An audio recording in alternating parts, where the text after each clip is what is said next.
ધન્ય છે તમારી ભક્તિનો હો.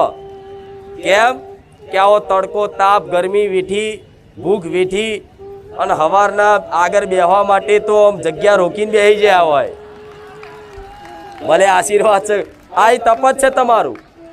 ભલે આગળ બેહવા માટે 1 વાગ્યા ના બેસી જાય પટેલ, મને ખબર છે.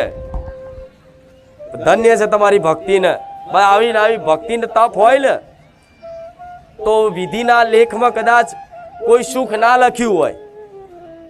સુખ દુઃખ તો તમારા પ્રારબ્ધનું ફળ છે, કર્મોનું ફળ છે, પણ છતાંય તમારા લેખમાં સુખ ના લખ્યું હોય ને છતાંય કદાચ આવું તપ ના આવી એવી જબરી ભક્તિ કરી લો ને, તે ભક્તિના આધારે હું ગમે તેવા પ્રારબ્ધ અને ગમે તેવા વિધિના લેખ બદલી નાખું.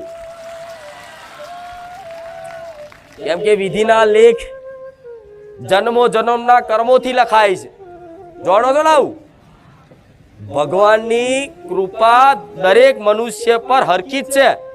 ક્યારે ભગવાન માતાજી કોઈને ભેદભાવ રાખતા નથી. તો માતાજી ભગવાન કોઈ મનુષ્ય પર ભેદભાવ નથી રાખતા. તો તમને એક પ્રશ્ન થતો હશે, તો માતાજી અમુક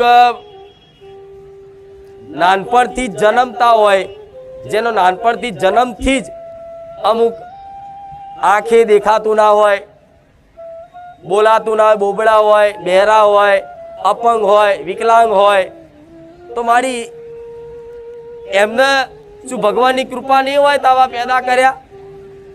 તેનું કારણ છે કે જન્મો જન્મના એમના એવા પાપ કર્મોનું પ્રારબ્ધ એમને ભોગવવાનું લખ્યું હોય ને, તારે વિધિના લેખ છઠ્ઠીના દાડે લખાય, તારે એમના કર્મો અનુસાર કદાચ આવું પ્રારબ્ધ ભોગવવાનું હોય ને તો એ જન્મથી જ આંધળો પેદા થાય, લૂલો પેદા થાય, વિકલાંગ પેદા થાય.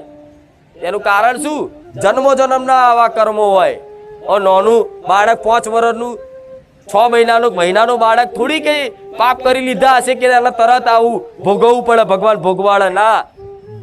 ગયા જન્મમાં એને કંઈક ને કંઈક વાતે કંઈક એવા અપરાધ, કંઈક એવા ગુના કર્યા હોય, પાપ કર્યા હોય, એના ફળ સ્વરૂપ આ ફરી મનુષ્ય અવતાર મળ્યો હોય ને. પણ મનુષ્ય અવતારમાં મળ્યા પછી એના ભગવાને કદાચ એ નિયમ અનુસાર, કર્મના નિયમ અનુસાર ભગવાને એના પગ નહીં બનાવ્યો, પણ આ કર્મનું ફળ એવું છે, નિયમ એવા છે, જે જેવું કરે એને એવું ફળ ભોગવવું પડે. એ નિયમ અનુસાર એનો જન્મ થાય ને તાર નાનપણથી જ આવા પેદા થાય.